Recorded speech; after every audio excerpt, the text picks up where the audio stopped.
नमस्कार दोस्तों, आपका स्वागत है मेरे चैनल में। प्रस्तुत है श्रीलाल शुक्ल जी द्वारा लिखित राग दरबारी उपन्यास का भाग 15। छोटे पहलवान ने कहा, हमें दर्शन वर्शन नहीं करना है, यहाँ तो बस लाल लंगोटे वाले की गुलामी करते हैं और जितने देवी देवता हैं उनको भूसा समझते हैं। बहस इस बात पर हो रही थी कि पहले मंदिर में देवी का दर्शन कर लिया जाए। छोटे की इस बात का किसी ने जवाब नहीं दिया, किसी ने उन्हें समझाने की कोशिश नहीं की। सभी जानते थे कि उन्हें समझाने का सिर्फ एक तरीका है और वह यह कि उन्हें जमीन पर पटक कर और छाती पर चढ़कर उनकी हड्डी पसली तोड़ दी जाए। उधर छोटे ने यह दिखाने के लिए कि वे नास्तिक नहीं हैं, खड़े होकर अपनी जांघ पर ढोलक सी बजानी शुरू कर दी। जब इससे उनकी आस्तिकता प्रमाणित नहीं हुई तो वे एक गाना भुनभुनाने लगे। बजरंग बली मेरी नाव चली, जरा बल्ली कृपा की लगा देना। मिठाई की एक दुकान की ओर इशारा करके उन्होंने कहा, मैं वहीं चलकर पेट में तब तक कुछ डालता हूँ, वहीं आना। फिर अपने आप से बोले, सवेरे से मुंह बांधे घूम रहे हैं, पेट साला फटफटा रहा है। रंगनाथ को यही बताया गया था कि मंदिर सतयुग का बना हुआ है। वह शुरू से ही किसी शिलाखंड पर ब्राह्मी अक्षर पढ़ने की कल्पना कर रहा था, पर मंदिर को दूर से देखते ही उसे विश्वास हो गया कि अपने देशवासी समय के बारे में सिर्फ दो सही शब्द जानते हैं और वे हैं अनादि और अनंत। इसके सिवाय वे लगभग 75 वर्ष पुराने मंदिर को आसानी से गुप्त काल या मौर्य काल में धकेल सकते हैं। मंदिर के ऊपर बने हुए बेल बूटों के बीच लिखा था, बनवाया मंडप महिषासुर मर्दनी का मुसम्मे इकबाल बहादुर सिंह वल्द नरेंद्र बहादुर सिंह, तखत भीमापुर ने मिति कार्तिक वदी 10वीं सप्तम 1950 विक्रमी को। इसे पढ़ते ही रंगनाथ का सारा पुरातत्व हवा में उड़ गया। यह न समझना चाहिए कि भीखापुर का तख्त सितारा या पूना रियासत का तख्त था। अवध के लाखों जमींदारों के घर इस तरह के न जाने कितने टूटे फूटे तख्त पड़े रहा करते थे, जिन पर बैठकर वे अपनी रियाया यानी 2-1 हलवाहों का सलाम होली या दशहरा पर कबूल करते थे। मंदिर पर खर्च होने वाली रकम का अंदाज करके रंगनाथ समझ गया कि यह तख्त भी उन्हीं लाखों तख्तों में से एक था। मंदिर की इमारत भी तख्त जैसी ही थी। एक कमरा था जिसमें सिर्फ एक दरवाजा था। अंदर की दीवारों पर चारों ओर वार्डरोब जैसा बना दिए गए थे। उन्हीं में अनेक प्रकार के देवताओं के रहने का प्रबंध था। दरवाजे में घुसते ही सामने की वार्डरोब में जो मूर्तियां दिखती थीं, उन्हीं में देवी की मुख्य प्रतिमा सी थी। वह सचमुच ही एक प्राचीन मूर्ति थी। जोगनाथ मंदिर में घुसते ही बड़ी फुर्ती से साष्टांग लेट गया। जैसे लड़ाई के मैदान में धमाके की आवाज सुनते ही सिपाही लेट जाते हैं। फिर पंजों के बल बैठकर उसने बड़ी भावुकता से एक भजन सुनाना शुरू किया, जिसके बोल तो समझ में नहीं आए, पर यह समझ में आ गया कि वह रो नहीं रहा है, गा रहा है। जोगनाथ की भावुकता न गांजे की चिलम से पैदा हुई थी, न शराब के चुग्गड़ से। उसके पीछे सिर्फ पुलिस का डर था। जो भी हो, वह इतनी साफ थी कि 2-4 लोग अपना भजन भूलकर सिर्फ उसका भजन सुनने लगे। शनिचर को भी प्रधान बनना था, अतः वह भी मंदिर के बीचों बीच घुटने मोड़कर किसी तरह बैठ गया और जगदम्बिके जगदम्बिके का नारा लगाने लगा। मंडप में मेले की जबरदस्त भीड़ थी और कोई किसी की बात सुन नहीं रहा था, पर वह गंजहा ही कैसा, जो कहीं पहुंचते ही वहां के रहने वालों पर अपने बांगड़ूपन की धाक न बैठा दे। लोग शनिचर से कुछ हटकर खड़े हो गए। उधर रुपन बाबू ने भी आंखें मूंद ली और धड़ाक से कोई वरदान मांगकर आंखों को एकदम से खोल दिया। उसके बाद उन्होंने वहां से मेला देखने की शुरुआत की। उनके पास ही एक लड़की किसी मूर्ति के आगे झुकी हुई कुछ बुदबुदा रही थी। रुपन बाबू ने मान लिया कि असली मेला यही है। रंगनाथ हाथ जोड़कर सीधे मुख्य प्रतिमा के पास पहुंचा। उसने उसे देखा और फिर देखता ही रह गया। प्राचीन मूर्ति कला के बारे में उसने जो कुछ पढ़ा था उसे बिल्कुल निरर्थक जान पड़ा। उसने सोचा, अगर यही देवी की मूर्ति है तो अब तक उसने जो मूर्तियां खजुराहो में, भुवनेश्वर में या एलोरा के कैलाश मंदिर में देखी थी, वे क्या थीं? एक बार आंख मूंदकर उसने ताकत से अपना सब पढ़ा हुआ भूल जाने की कोशिश की। मन ही मन वह चीखने लगा, बचाओ बचाओ, मेरी भक्ति पर तर्क का हमला हो रहा है, बचाओ। पर उसने जब आंखें खोली तो उसे लगा कि उसकी भक्ति गायब हो गई है और इतिहास की तोता रटंत पढ़ाई उसे झकझोर रही है। बात यह थी कि इस मूर्ति की बनावट कुछ नई ढंग की थी। उसके सिर पर सिपाहियों का सा शिरस्त्राण था। गर्दन के नीचे चौड़ा और सपाट सीना था। सीने के नीचे का हिस्सा गायब था। जो लोग भक्ति की निगाह से नहीं बल्कि अंग्रेजी इतिहास लेखकों की किताब के सहारे इस मंदिर में आए हुए हों, वे केवल यह वक्तव्य दे सकते थे कि इस मूर्ति के जितने अंश को मैं देख पाता हूँ, उससे मुझे यह प्रमाणित करने में संकोच नहीं है कि यह लगभग 12वीं शताब्दी के किसी सिपाही की मूर्ति है। अपने यहाँ की मूर्ति कला पर और चाहे जो कुछ कहा जाए, उसके विरुद्ध कोई यह नहीं कह सकता कि हमारे देश की मूर्तियों में लिंग भेद का कोई घपला है। छोटे छोटे बाल कटे हुए, कमीज पैंट पहनकर गोल्फ के मैदान में घूमने वाली नारियों के बारे में हमें भले ही लिंग संबंधी धोखा हो जाए, पर यहाँ प्राचीन नारी मूर्तियों को लेकर ऐसा होना संभव नहीं। पुरातत्व के विद्यार्थियों को गले के नीचे ही 2 ऊंचे ऊंचे पहाड़ देखने की आदत पड़ जाती है। कुछ और नीचे जाते ही पहाड़ पलटकर दूसरी ओर पहुंच जाता है। यह सब समझने की दिव्य दृष्टि पुरातत्व के भोंदू से भोंदू विद्यार्थी को भी मिल जाती है। फिर वह बौद्ध विहारों को गोपुरम और गोपुरम को स्तूप समझने की गलती भले ही कर बैठे, नारी मूर्ति को पुरुष मूर्ति मानने की भूल नहीं कर सकता। रंगनाथ ने पुजारी से पूछा, यह किस देवता की मूर्ति है?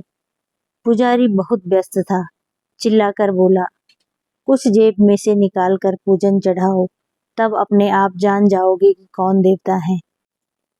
रंगनाथ ने जिज्ञासा से आगे बढ़कर मूर्ति का गला छुआ। पुजारी ने उसे शंका के साथ देखा, फिर पढ़े लिखे आदमी की तरह कहा, मूर्ति को छूने की सख्त ममानियत है। लड़की दर्शन करके बाहर चली गई थी। रूपन बाबू की समझ में मेला खत्म हो गया था। उन्होंने रंगनाथ का हाथ खींचकर कहा, दर्शन तो हो गए, अब चलो, चला जाए। इतिहास सबसे बड़ा मूर्ति भंजक है। वही अब रंगनाथ के सिर पर चढ़कर बोला, दर्शन क्या होंगे, यह देवी की मूर्ति ही नहीं है। सुनते ही तीनों गंजहे रंगनाथ के पास सिमट आए। 2-4 लोग चौंक कर उसकी ओर देखने लगे। तब किसी अजायब घर के असिस्टेंट क्यूरेटर की तरह रंगनाथ ने रूपन बाबू को समझाया, देखते नहीं, यह सरासर किसी सिपाही की मूर्ति है। यह देखो, यह है शिरस्त्राण, और यह देखो, यह है पीछे की तरफ से निकला हुआ तरकस, और यह देखो बिल्कुल सपाट। रंगनाथ सिपाही के वीरता पूर्वक वक्ष स्थल का वर्णन पूरा नहीं कर पाया। उसके पहले ही पुजारी ने उछलकर उसे धक्का दिया और वह बिना किसी प्रयास के तीर की तरह भीड़ को चीरता हुआ दरवाजे के पास जाकर अटक गया। उधर पुजारी पूजा कराने और पैसे बटोरने के कारोबार को रोककर पूरी तबीयत से रंगनाथ को गालियां देने लगा। उसका मुंह छोटा था, पर बड़ी बड़ी गालियां एक दूसरे को लांघती हुई बहुत टूटी फूटी हालत में बाहर आकर गिरने लगी। थोड़ी देर में मंदिर के अंदर गालियां ही गालियां हो गई, क्योंकि भक्तों ने भी पुजारी की ओर से गालियों का उत्पादन शुरू कर दिया था। गंजहे बिल्कुल भौचक्के होकर मंदिर के बाहर आ गए। पुजारी दरवाजे पर आकर चीखने लगा था, मैं तो सूरत देखकर ही पहचान गया था, ईसाई है, विलायतियों की औलाद। जरा सी गिटपिट सीख ली और कहने लगा कि यह देवी ही नहीं है। 4 दिन बाद कहना कि हमारे बाप ही नहीं है।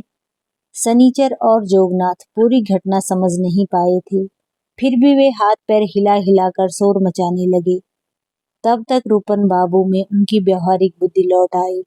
उन्होंने रंगनाथ का हाथ पकड़कर कहा, चलो दादा। फिर पुजारी की ओर देखकर ऊंची पर ठंडी आवाज में कहने लगे, देखो महाराज, मेले ठेले के दिन ज्यादा दम न लगाया करो, तुम्हारी उम्र भी ढलने लगी है, गांजा दिमाग पर चढ़ जाता है। पुजारी ने फिटफिटाकर कुछ कहने के लिए मुंह खोला ही था कि उन्होंने फिर कहा, बस बस बस, बहुत ज्यादा पैंतरा न दिखाओ।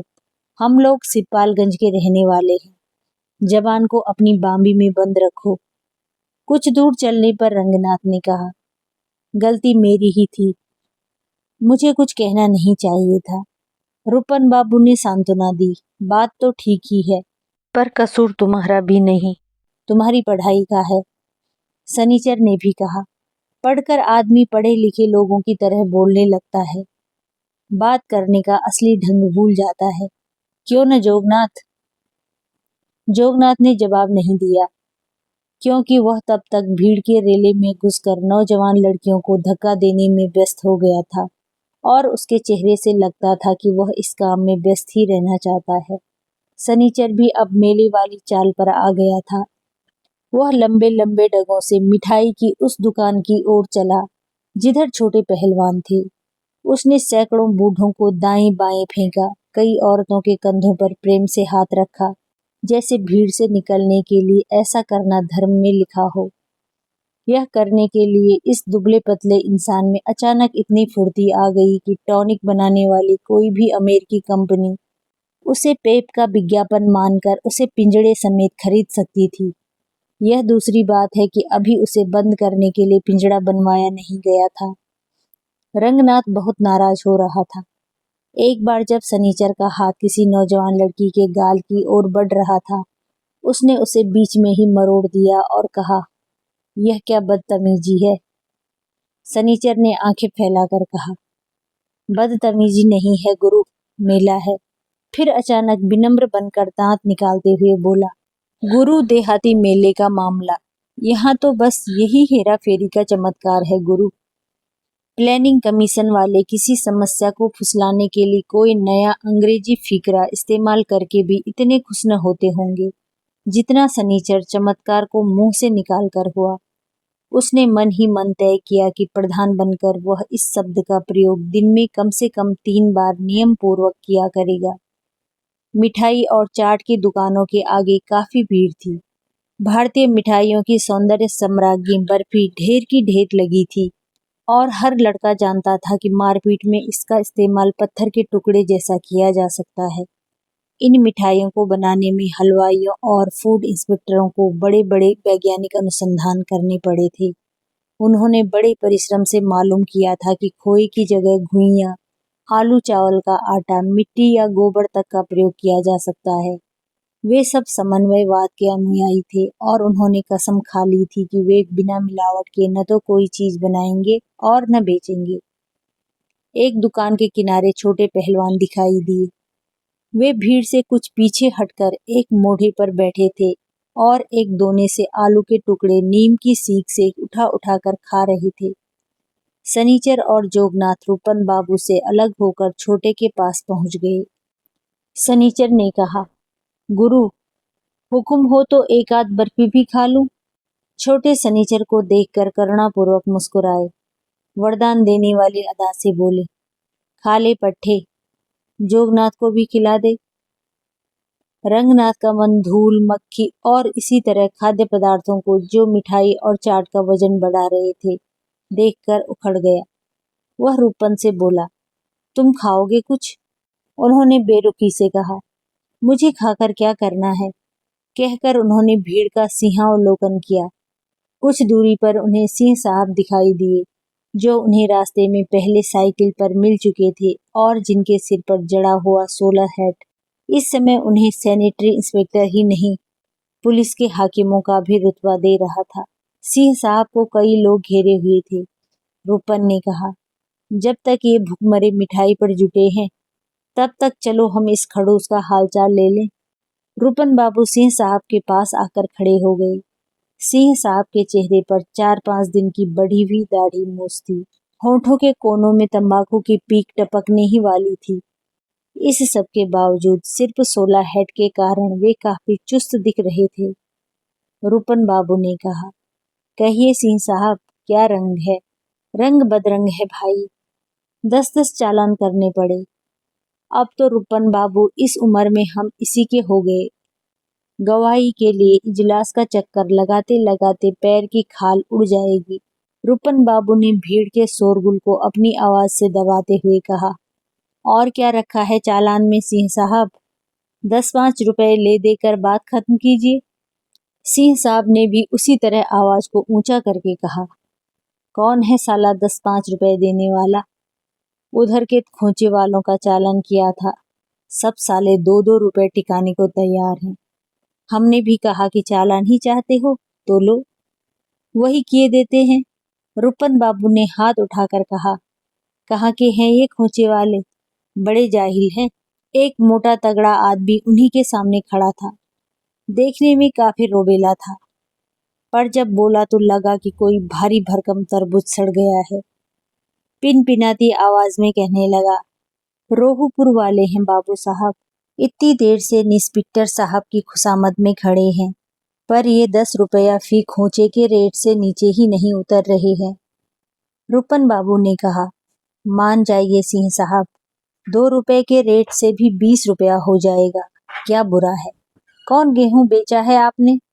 वहां से गला फाड़कर सिंह साहब बोले, 2 रुपया? वे हंसे। अब इतनी बेइज्जती तो न कराइए रुपन बाबू। मोटा आदमी रुपन के रुख से प्रोत्साहित होकर कहने लगा, अब बाबू साहब जरा हमारी हैसियत तो देखें। साल भर बाद तो यहाँ खोचा लगाया है, 10 रुपया इधर चला गया तो बचेगा क्या? बात मजाक से शुरू हुई थी, पर रुपन बाबू को अब खोचे वालों की तरफदारी करने में मजा आने लगा। उन्होंने उसी तरह ऊंचे स्वर में कहा, ठीक तो कहता है, फिर बचेगा क्या? अब मान जाइए सिंह साहब, 2.5 रुपए पर बात टूटने दीजिए, न आपकी रही न इनकी। कहकर वे इस मोटे आदमी से बोले, जाओ 25 रुपए इसी वक्त सिंह साहब के हवाले करो, और कुछ मिठाई विठाई भी। भागते हुए आदमी को सिंह साहब ने पुकार कर कहा, ए देखो, मिठाई विठाई मत लाना। उन्होंने जनसाधारण को अपनी बात ठंडे ढंग से समझाई। साली रेंडी के तेल से बनी है कि महुए के तेल में, क्या पता, बकरी की लेंडी जैसी गंधाती है। रुपन बाबू और नजदीक आ गए। घरेलू बातें होने लगी। उन्होंने पूछा, कोठी के क्या हाल हैं? वे बड़े अफसोस के साथ बोले, कोठी नहीं, अब तो उसे मकान ही कहिए। कहकर वे चुप हो गए। फिर मरी मरी आवाज में कहने लगे, अधूरा पड़ा है, सोचता हूँ इसी हालत में नीलाम कर दूं। रंगनाथ भीतर ही भीतर खौल रहा था। मंदिर में गालियां सुनने के बाद उसका मन किसी से लड़ने को उतावला था। उसने कहा, इतनी इतनी रिश्वत लेकर भी आपकी कोठी नहीं बन पाई?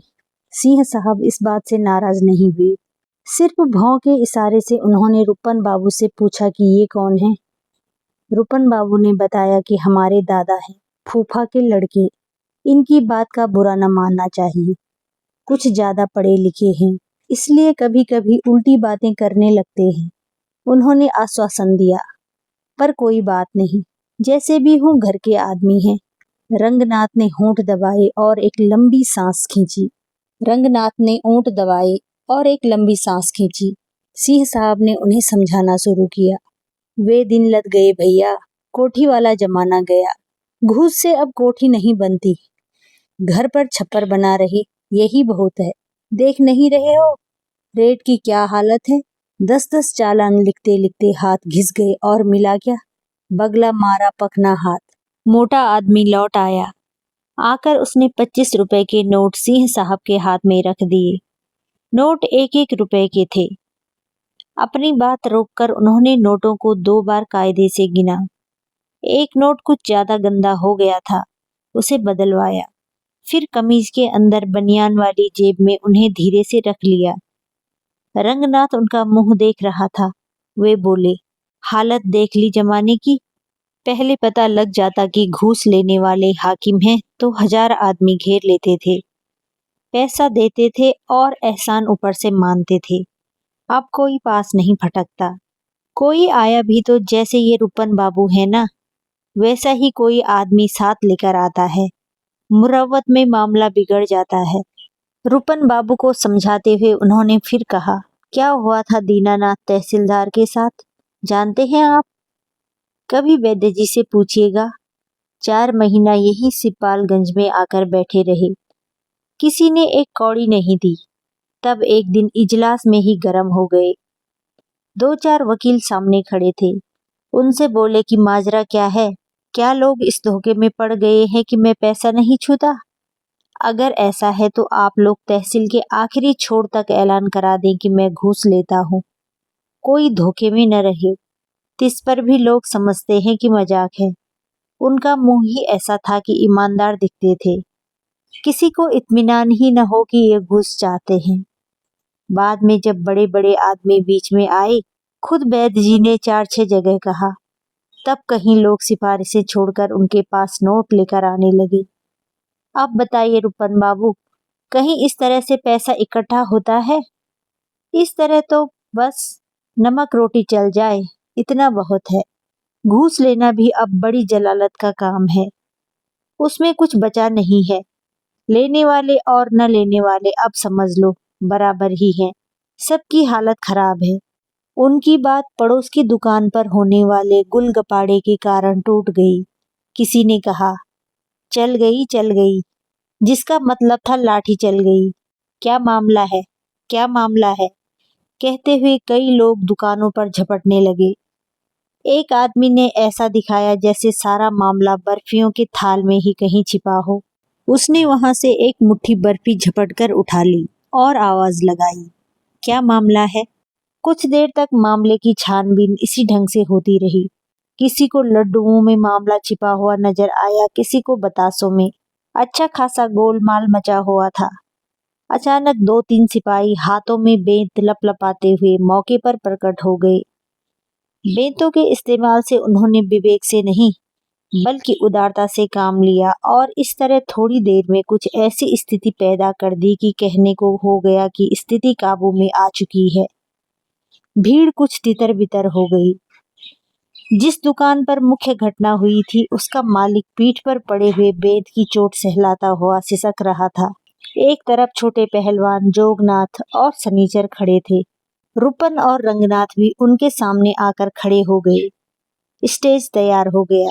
एक सिपाही ने पूछा, बोल बे, क्या हुआ? पीठ को इस तरह सहला रहा है जैसे किसी ने एटम बम दाग दिया हो। दुकानदार ने सिसकना बंद कर दिया और जनता को संबोधित करते हुए बोला, जो कुछ हुआ सो हुआ, अब हमें कुछ नहीं कहना है। छोटे पहलवान अपनी जगह खड़े खड़े हाथ की कोहनी को मल मल कर धूल की बत्तियां निकाल रहे थे। उसी को देखते हुए बोले, इस तरह कोई गंजहों को चूना नहीं लगा सकता। हमारे रुपए का हिसाब तो पड़ा ही है। रूपन बाबू अब मैदान में उतर आए। मत्थे पर गिरी हुई जुल्फों को पीछे झटक कर उन्होंने सिपाहियों पर अपने पढ़े लिखे होने का रोब डाला। कहा, ये पहलवान हमारे साथ हैं। इन लोगों को यतीम समझकर मनमाना न कर बैठना। बात ठीक से चलेगी तो हम पूरा पूरा सहयोग देंगे। जरा भी टेढ़े मेढ़े चले तो कॉलेज का 700 स्टूडेंट कल ही मैदान में उतर आएगा। एक सिपाही बोला, आप अभी कुछ मत बोलिए भाई साहब, हम आपको पहचान रहे हैं। जो होगा ठीक ही होगा। इस बात पर दुकानदार की ओर घूमकर बोला, तुम्हारा क्या बयान है? दुकानदार चौकन्ना हो गया। उसका हाथ पीठ से अपने आप ही हट गया। बोला, बयान? बयान तो मैं न दूंगा सरकार। बयान तो तभी होगा जब हमारा वकील भी मौजूद होगा। सिपाही ने धमका कर कहा, अबे, तेरा बयान कौन लिख रहा है? मैं तो पूछता हूँ, हुआ क्या? वह बोला, हुआ यह धर्मावतार कि वे पहलवान पहले आकर पीछे मोढ़े पर बैठ गए। इन्होंने 2 पत्ते पालक के खाए, फिर 2 पत्ते कचालू के। कचालू का दूसरा पत्ता खा रहे थे, तभी ये इधर वाले 2 गंजहे आ गए। उसने सनीचर और जोगनाथ को टेढ़ी निगाह से देखकर कहा, इन लोगों ने आध आध पाव बर्फी मांगी, इन्हें बर्फी दी गई। सिपाही ने छोटे पहलवान को देखकर कहा, यह सब ठीक है। छोटे पहलवान जैसे गाली दे रहे हो बोले, ठीक है। उसके बाद ये दोनों गंजहे बर्फी खाकर चलने लगे। दुकानदार कहता गया, मैंने कहा 1 अठन्नी हुई, तो ये उलट पड़े। बोले, अठन्नी हमने दे तो दी है, कितनी बार लोगे? यहाँ एक साथ हम 100-100 ग्राहकों को खिलाते हैं, क्या मजाल कहीं धोखा हो जाए। मैं बार बार अठन्नी मांगता रहा और ये कहते रहे कि हमने दे दी है। हमने कड़ाई के साथ मांगा तो गाली देने लगे। उसकी बात काटकर सनीचर ने कहा, जितनी बात सच्ची है वही बोलो लाला चिरंजीमल। तुम कहते हो कि हमने अठन्नी की बर्फी खाई, तो हम कहते हैं कि हमने खाई। तुम कहते हो कि हमने अठन्नी नहीं दी, तो हम कहते हैं कि हमने दी। रंगनाथ ने उसे टोक कर कहा, तो इसमें झगड़ा किस बात का है? अगर नहीं मिली होगी तो मिल जाएगी। सनीचर ने कहा, भैया की बात। इस तरह दो दो बार पैसा देने लगे तो 4 दिन में भीख मांगने की नौबत आ जाएगी। दुकानदार बोला, असल झगड़ा अठन्नी का नहीं, उधर पहलवान की ओर से है। ये गंजहे जब अठन्नी के लिए झाए झाए कर रहे थे तो उधर से पहलवान बोले कि भाई, इस झगड़े में हमारा दिया हुआ रुपया न भूल जाना। अब देने को तो इन्होंने एक छदाम भी नहीं दिया और कह रहे हैं कि हमारा रुपया न भूल जाना। क्या जमाना आ गया है। पहलवान पर इसकी कोई प्रतिक्रिया नहीं हुई। वे देह से मैल की बत्तियां निकालते रहे। सिपाही ने कहा, क्या कहते हो पहलवान? छोटे बोले, हमें क्या कहना है, हमें ज्यादा टाएं टाएं नहीं आती। मेरी अठन्नी वापस मिल जाए, बाकी से हमारा कोई मतलब नहीं। बड़ी देर तक बहस चलती रही। भीड़ में भी कई तरह की बातें होती रही, जिसका तात्पर्य यह था कि ऐसा झगड़ा इस मेले में हर साल होता है। झगड़ा करने वाले बस यही गंजहे हैं, बड़े लुच्चे हैं, पर इनके मुंह कौन लगे। और सच पूछो तो हर एक गांव का यही हाल है। जितने नए लौंडे हैं सब। यह तय नहीं हो पा रहा था कि किसको कितना देना है। आखिर में एक सिपाही ने सीधा रास्ता बताया कि सीधा रास्ता तो यह है कि दोनों तरफ से छूट बोल दी जाए। पहलवान ने रुपया दिया तो वे रेजगारी छोड़ दें और दुकानदार ने दाम न पाए हो तो दाम छोड़ दे। इस पर दोनों पक्षों को बड़ा असंतोष हुआ, पर बड़े शोरगुल के बाद यह फैसला दोनों पक्षों ने मान लिया। इसके बाद जिधर देसी शराब की दुकान थी उधर भी इसी तरह का कोई झगड़ा होने लगा, क्योंकि सिपाही उसी तरफ चले गए। भीड़ छट गई। अचानक रंगनाथ ने कड़ी आवाज में कहा, मुझे क्या पता था कि मेरा लुटेरों का साथ है। कैसे कैसे लोग हैं। रुपन बाबू ने आश्चर्य के साथ उन्हें देखा। बोले, कौन लोग? ये दुकानदार? ये तो पैदाइशी लुटेरे हैं। रंगनाथ का चेहरा तमतमा उठा। वह दुकानदार के पास जाकर खड़ा हो गया। अपनी जेब से 5 रुपए का नोट निकालकर दुकानदार को देते हुए उसने कहा, 3 आदमियों की मिठाई चाट की कीमत इससे काट लो, जो हुआ उसे भूल जाओ। कहकर उसने अपना तमतमाया हुआ चेहरा अपने साथियों के सामने कर दिया। रुपन ने मुंह बनाया, जिसका मतलब था कि ये सारी बेवकूफी आज ही दिखा डालने पर तुले हुए हैं। छोटे पहलवान ने धीरे से कहा, इन्हें भी अपना हौसला निकाल देने दो। पढ़े लिखे आदमी हैं, एमए पास हैं, कौन इनके बीच में बोले। कहकर वह दूसरी ओर देखने लगा, जैसे उसका पूरी घटना से कोई संबंध ही न हो और घटना कुल मिलाकर इतनी हो कि एमए पास आदमी किसी बेवकूफी पर उतर आया हो। पर रुपन ने उसे टोका, कहा, फैसला हो गया है रंगनाथ दादा, अब तुम्हें बोलने का कोई हक नहीं। जो करना था पुलिस के सामने करते, तब कोई बात भी थी। रंगनाथ ने अपना नोट दुकानदार के सामने फेंक दिया। इन बातों को अनसुना करके उसने दुकानदार से कहा, जल्दी करो, बाकी पैसे वापस करो। लोग फिर इकट्ठे होने लगे थे।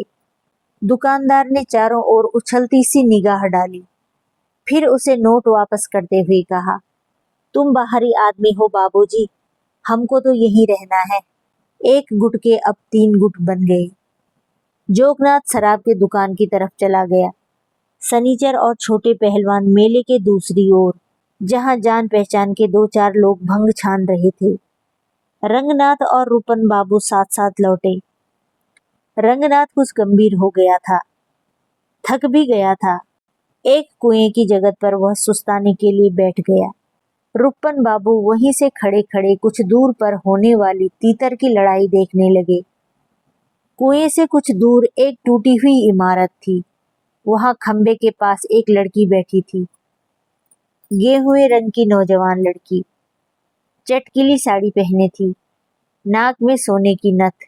मेले की गंदगी के खिलाफ रंगनाथ को यह दृश्य अच्छा लगा। वह उधर ही देखता रहा। गंदी लुंगी और चमकदार नकली सिल्क की साफ कमीज पहने एक आदमी उस लड़की से कुछ दूर खड़ा हुआ बीड़ी फूंक रहा था। एक कान पर चूने की गोली, बालों से तेल चुचुआता हुआ। धीरे धीरे वह लड़की के पास आकर खड़ा हो गया, फिर उससे लगभग गज भर की दूरी पर बैठ गया। उसने कुछ कहा जिस पर लड़की मुस्कुराई।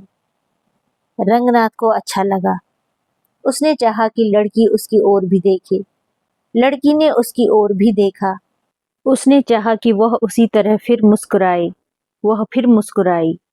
चुचुआते बालों वाले आदमी ने दूसरी बीड़ी जला दी। रंगनाथ के पास एक आदमी आकर खड़ा हो गया। धोती कुर्ता और टोपी पहने था। देहात के हिसाब से जिम्मेदार सा दिख रहा था। रंगनाथ ने उसकी ओर एक फिसलती निगाह डाली, फिर सामने की ओर देखने लगा। लड़की ने मुस्कुराना छोड़ दिया था। उसके चेहरे पर कुछ कुछ वैसा ही करुणाजनक भाव आ गया था जैसे हिंदी सिनेमा में गजल गाने के पहले हीरोइन के चेहरे पर आ जाता है। उस आदमी ने धीरे से पूछा, आप यहीं के रहने वाले हैं? रंगनाथ ने सिर हिलाकर कहा, नहीं। वह आदमी इत्मीनान से रंगनाथ के पास बैठ गया। बोला, ये देहाती लोग कुछ समझते तो है नहीं। सनीमा का यह गाना सुनाओ, वह गाना सुनाओ। रंगनाथ दिलचस्पी से उसकी बात सुनता रहा, पर कुछ समझ नहीं पाया। वह कहता गया, वैसे इनसे टिल्लाना सुनिए, दादरा सुनिए, चाहे ठुमरी सुनिए, अपनी जान निकाल कर रख देती हैं। भावमुग्ध होकर वह आदमी स्वप्निल स्वप्निल आंखों वाली रुमानी अदा से बोला, रोहूपुर गई थी, अब बैजे गांव जा रही है। शहर में रंगनाथ ने इसी तरह रविशंकर के बारे में एक संगीत सभा में सुना था।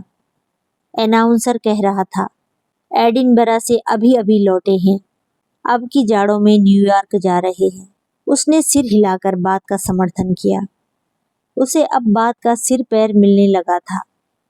वह आदमी कुछ रुक कर कहने लगा, राह चलंतु की विद्या नहीं है इनकी।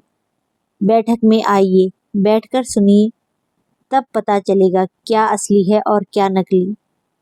रंगनाथ की निगाह सामने थी। चुचुआते बालों वाले आदमी अब उस लड़की के बिल्कुल पास आकर बैठ गया था।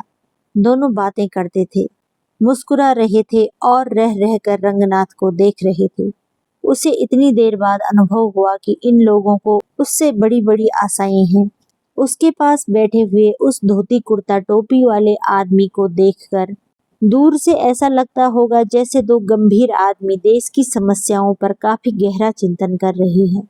अपनी भौं को सिकोड़कर वह कह रहा था, सब गारद कर दिया नए कानून ने। बड़े बड़े रईसजादे गाना सुनने को तरस रहे हैं। अब तो थाने वालों ने इजाजत दे दी है, बैठक में गाना वाना चलने लगा है। रंगनाथ उठ खड़ा हुआ। वह आदमी भी खड़ा होकर बोला, मैंने खुद इसके ऊपर 10 साल जान लड़ाई है, मोर जैसा गला पाया है। तैयारी के बाद अब सैकड़ों में एक होकर निकली है। रंगनाथ ने रूपन बाबू की ओर देखा। वे तीतर की लड़ाई देखने को दूसरी ओर टरक गए थे। उसने पुकारा, रूपन। वह आदमी कुछ देर सोचता रहा, फिर बोला, अपने ही धर्म की लड़की है, हिंदू है, बड़ी सीधी है।